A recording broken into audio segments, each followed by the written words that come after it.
पहले लोग किसान के गरीबी पर रोवत रहे जब टमाटर 20 रुपया किलो बिकत रहा।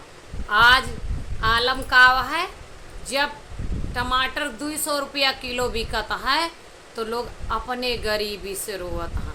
और तो और भैया आजकल ना टमाटर के उठना बैठना सेब के साथे है।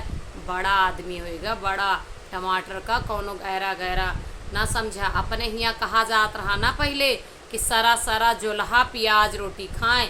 यही मई जून में टमाटर के कौनो कीमत ना रही, खेते में झुराए जात रहा। अप्रैल में याद कैला जिकरे खेती होए वो खूब अच्छे से जानत होए कि पूरे मई जून टमाटर लोग कहत रहे लुकान है एका ना खा।